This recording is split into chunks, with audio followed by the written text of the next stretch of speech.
You promise to be good? Of course I'll be good. Seriously, please be good. Am I normally not?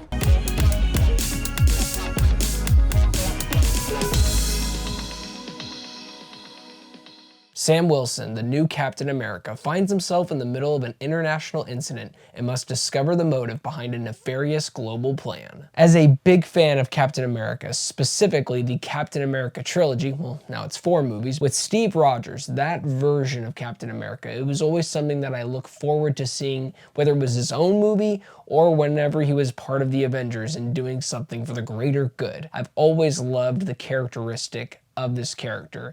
So how does Anthony Mackie do in carrying the mantle and showing honor to the past while also paving a new road for a brave new world? Oh, brother, this guy stinks! He does a good job. I actually think Anthony Mackie probably gives his best performance as Sam Wilson, aka Captain America. The transition from Steve to Sam is handled well, and the film is confident in presenting Sam as the new Captain America, because that was my thing, guys. I was very nervous about the script being like, we need to remind people that this is Captain America. Let's have some moments where people doubt that this is the new Captain America. No, the directors and writers did a solid job of saying, this is Captain America, and the movie just plays along with that. With this new Captain America, we have a new Falcon played by Ramirez, and I gotta say, I did not buy into their chemistry. I really wanted to. I surprisingly feel like I bought more into it in the series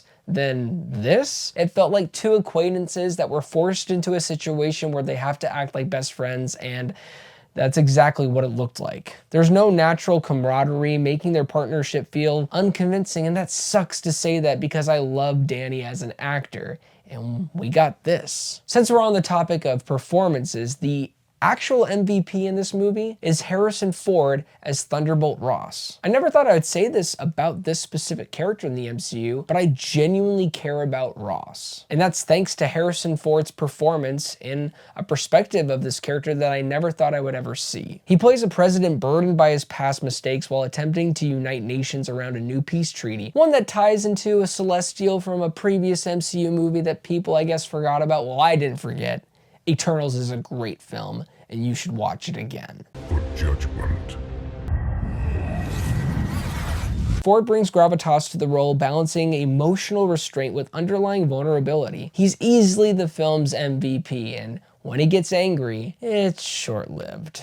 I'll get to that later. This movie, in a way, is more of a sequel to The Incredible Hulk than really any Captain America movies. Now, what I mean by that is this. Yes, this is definitely a continuation of the character of Captain America, but there is a lot of references, a lot of tie-ins to the Incredible Hulk film where almost it feels like Harrison Ford's Ross is just as important as Captain America. And I'm not saying that as a negative. I actually appreciate that. I'm one of the few that really love The Incredible Hulk. It is a great MCU movie. Edward Norton was an incredible Hulk. Shut up! I loved how this MCU movie kind of tied into things that felt really seamlessly. It didn't feel forced. The film manages to include connections to the greater MCU without making them a distraction from the core of the geopolitical narrative. I did appreciate the little mentions regarding words like Avengers and other possible MCU projects that will come down the pipeline. It doesn't overshadow Sam Wilson's journey. Another reason people were kind of hyped for this movie is the return to form. People saying that it's gonna go back to the basics. It's gonna be more grounded, like Winter Soldier and Civil War. And to some extent, the film does deliver on that. The stakes feel high and Ross's political dilemmas are genuinely engaging. The cinematography adds a layer of depth, helping sell the film's grit. However, when it comes to the handling of dialogue, specifically in the second half of this film where things start to connect, that's where the movie kind of loses me. When characters outline a plan only for the same information to be repeated 10 minutes later, it's like, do you guys not trust the audience? Are we that dumb to you? Because I've seen other MCU movies and they do not treat their audiences this way. These redundant moments take me out of the experience and make me question whether the filmmakers trust us or not. And it sucks to say that because I genuinely mean it. When the dialogue happens, especially within the plot line of the villain and their grand scheme, almost making it seem like we know nothing, but we do. It's very obvious, especially with how the things are laid out. And when a movie does that, it takes me completely out of the experience, especially when your whole premise is being this very serious political thriller. Now, this is also a big deal, but it's kind of not at the same time. I'm just being nitpicky right now. There are multiple instances where problems could have been solved much earlier, but the film drags things out just to make certain things kind of happen for the plot to move forward, especially for the leader, the big brain bad guy. Characters figure out things too late, obstacles resolve themselves too easily, and some key developments feel like they happen just right where the story needs them to happen.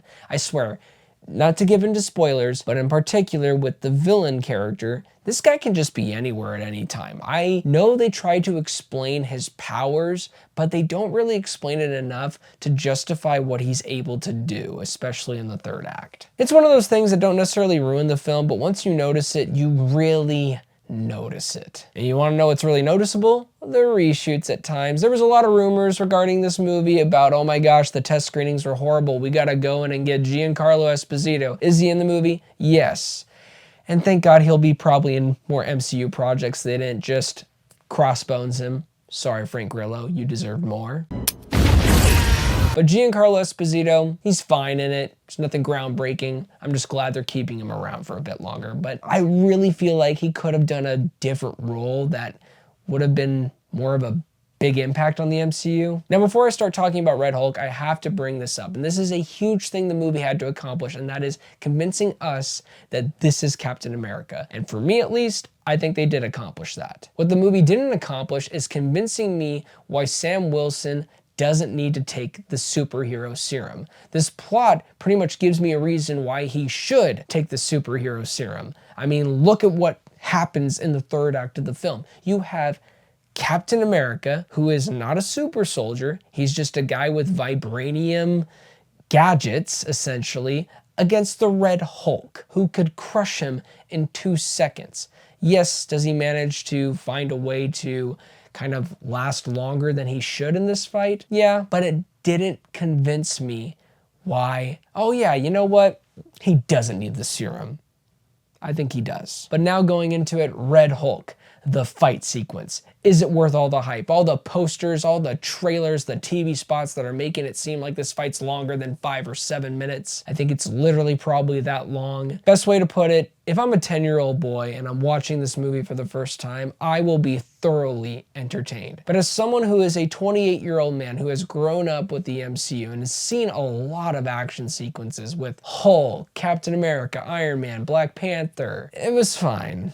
The fight scene could have been a lot worse, but I cannot deny visually there are some moments that I would have been like, dope, that is a poster shot right there. The pacing for the fight feels a bit short-lived. Captain America Brave New World? It's fine. Anthony Mackie proves he's a star, and Harrison Ford is great in the role as Ross. The action is solid, and the geopolitical espionage vibe is pretty good, despite not being able to handle its villain in a great way. And while I can appreciate some suspension of disbelief, there are too many plot conveniences that can happen in this movie. It's an MCU movie that does harken back to the good old days. Sadly though, it's a bit watered down. 6 out of 10.